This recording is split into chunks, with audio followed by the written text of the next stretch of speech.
Hello friends, Dhamu's kitchen and vlog પર તમારું સ્વાગત છે. આજે બનાવીશું મગની દાળની નમકીન, અને એ પણ ઘી કે તેલમાં તળ્યા વગર. એકદમ ક્રિસ્પી અને કરારી બને છે, બિલકુલ માર્કેટ જેવી.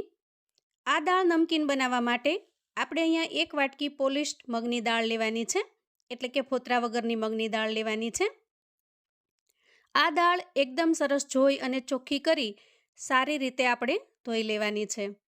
દાળને ખૂબ સરસ રીતે ઘસીને ધોઈ લેશું, જેથી કરીને એકદમ સરસ ચોખ્ખી થઈ જાય. સારી રીતે ધોયા પછી આપણે પાણી બદલાવી લઈશું. આ રીતે 2 થી 3 વખત પાણી નાખી દાળને ખૂબ સારી રીતે ધોઈ લઈશું. હવે આપણે દાળને પલાળીશું.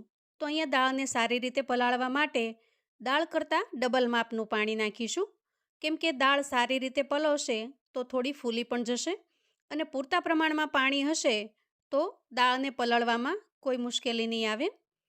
હવે આપણે અહીંયા 1 ચમચી જેટલું મીઠું ઉમેરીશું, અને થોડી હળદર ઉમેરીશું, અને 1 ચમચી જેટલું તેલ ઉમેરીશું, અને ત્યાર પછી બધી જ વસ્તુને ખૂબ સારી રીતે મિક્સ કરી લઈશું.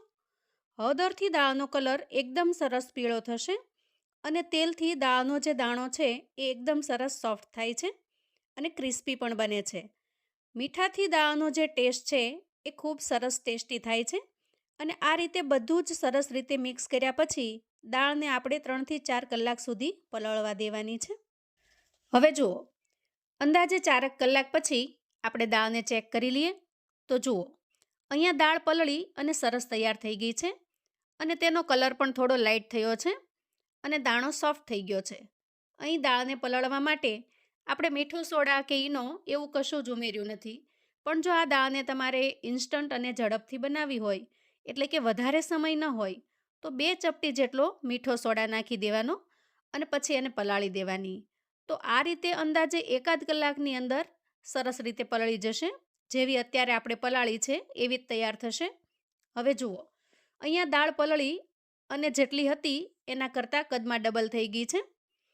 હવે આપણે કોઈ મોટી ગરણી લઈશું, અને દાળની અંદરનું બધું જ પાણી સરસ રીતે કાઢી લઈશું.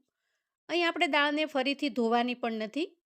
અહીં દાળમાંથી પાણી નિતાર્યા પછી કોઈ બાઉલની અંદર કાઢી લઈએ.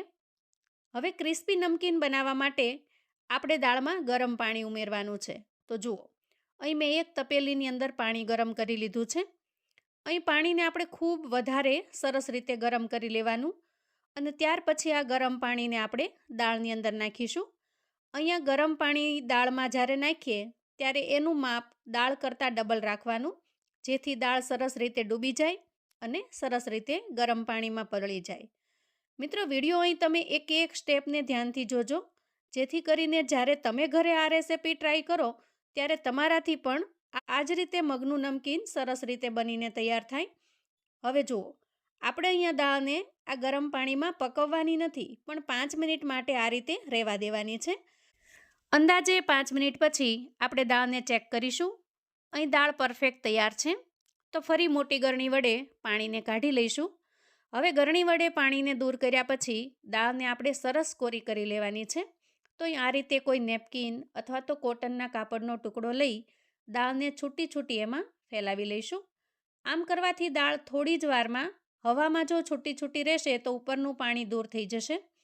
આ રીતે દાળને તમે 1 કલાક રસોડાના પ્લેટફોર્મ ઉપર પણ રાખી શકો છો, અથવા તો જો ઝડપથી બનાવવી હોય તો 10 થી 15 મિનિટ પંખા નીચે પણ હવામાં નાખી દેવાની. આમ કરવાથી ઝડપથી એના ઉપરનું જે મોઇસ્ચર છે એ ઉડી જશે. અથવા તો કોઈ કોટનના કાપડથી તમે આ રીતે દાળને લૂછી લેશો તો પણ સરસ રીતે કોરી થઈ જશે. હવે જુઓ, અહીં દાળ સરસ રીતે કોરી થઈ ગઈ છે. મેં અહીં દાળને 10-15 મિનિટ પંખા નીચે રાખી દીધી હતી. આમ કરવાથી દાળની અંદરનું જે મોઇસ્ચર છે એ બિલકુલ દૂર થઈ ગયું છે. હાથમાં દાળ લઈએ તો પણ એ સરસ કોરી લાગે છે, એમાં પાણીનો ભાગ બિલકુલ લાગતો નથી, એટલે કે દાળ સરસ સુકાઈ ગઈ છે. એ વાતનો આપણે ખાસ ખ્યાલ રાખીશું કે દાળમાં સહેજ પણ પાણીનો ભાગ કે ભીનાશ ના રહે. હવે દાળને આપણે એક બાઉલમાં ટ્રાન્સફર કરી લઈએ. હવે જુઓ, અહીંયા ગેસ પર મેં કઢાઈ ગરમ થવા મૂકી દીધી છે. કઢાઈ થોડી ગરમ થાય એટલે આપણે એમાં 1 ચમચી મીઠું નાખીશું. અહીં મીઠું વધારે ન લેતા આપણે માપસર લઈશું, કેમ કે વધારે લઈશું તો દાળ ખારી થઈ જશે. હવે આપણે તૈયાર કરેલી દાળમાંથી અડધી દાળ લેવાની છે, અને કડાઈમાં મીઠાની અંદર દાળને ટ્રાન્સફર કરવાની છે. અહીં ગેસની ફ્લેમને આપણે એકદમ ધીમી રાખવાની છે અને ધીમા તાપે જ દાળને સરસ રીતે શેકી લેવાની છે. દાળને આપણે અહીંયા 2 બેચમાં શેકીશું, કેમ કે એકસાથે શેકવામાં વાર પણ લાગશે અને શેકવામાં દાળને જે સ્પેસ જોઈએ તે નહીં મળે. આમ કરવાથી એક એક દાણાને ક્રિસ્પી બનાવવા અહીં દાળને શેકવા માટે થોડી ઓછા પ્રમાણમાં લેવાની. આ રીતે દાળને સતત ચલાવતા રહેવાનું, જેથી દાળ છે એ સરસ રીતે બધી જ બાજુ શેકાઈ જાય અને તળિયે ચોંટી પણ ન જાય. જુઓ, અહીં ધીરે ધીરે દાળની અંદર મોઇસ્ચર ઓછું થતું જાય છે. દાળ ધીરે ધીરે સંકોચાઈ અને એના મૂળ સ્વરૂપમાં આવતી જાય છે. અહીંયા તમે જોઈ શકો છો. અંદાજે આ રીતે 5 થી 7 મિનિટ સુધી દાળને આપણે શેકી લેવાની છે. અહીં દાળ ક્રિસ્પી થઈ ગઈ છે કે નહીં તે ચેક કરવા માટે એક દાણો લઈ અને તમારે સહેજ અમથો દાંતની અંદર દબાવી જોવાનો. જો એ ક્રિસ્પી થઈ હશે તો તમને તરત જ ખ્યાલ આવી જશે, અને જો થોડી દબાતી હોય, થોડું મોઇસ્ચર લાગતું હોય તો થોડો સમય વધારે શેકી લેવાની, એટલે સરસ શેકાઈ જશે. તો જુઓ, અહીં દાળ સરસ રીતે શેકાઈ ગઈ છે, એકદમ સરસ છૂટી છૂટી થઈ ગઈ છે.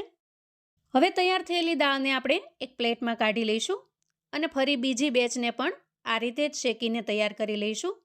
તો જુઓ, અહીંયા મગની દાળની નમકીન બનીને તૈયાર છે. જુઓ, અહીં તમે એનો અવાજ પણ સાંભળી શકો છો. એકદમ ક્રિસ્પી, બિલકુલ બજારમાં મળે તેવી આપણી મગની દાળની નમકીન બનીને તૈયાર છે. આ દાળને તમે લાંબા સમય સુધી સ્ટોર કરીને રાખી શકો છો, બિલકુલ બગડતી નથી. અને હા, જો આ દાળને તમે 1 ચમચી તેલ મૂકી અને સરસ રીતે શેકી લેશો તો 6 મહિના સુધી આ નમકીન એકદમ સરસ ક્રિસ્પી રહેશે. ખાસ કરીને તમારે આ નમકીનને કોઈ એરટાઇટ બરણીની અંદર પેક કરીને રાખી દેવાનું, અને જ્યારે પણ ઈચ્છા થાય ત્યારે બહાર કાઢીને તમે એન્જોય કરી શકો છો. બહાર માર્કેટમાં જે પેકેટવાળી નમકીન હોય છે તે ફ્રાય કરેલી હોય છે, અને જ્યારે આ રીતે તમે તેલના ઉપયોગ વગર નમકીન બનાવીને સરસ રીતે તૈયાર કરી શકશો.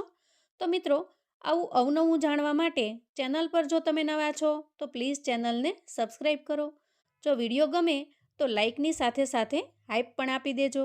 હવે ફરી મળીશું એક નવી રેસિપી સાથે. ત્યાં સુધી આવજો મિત્રો.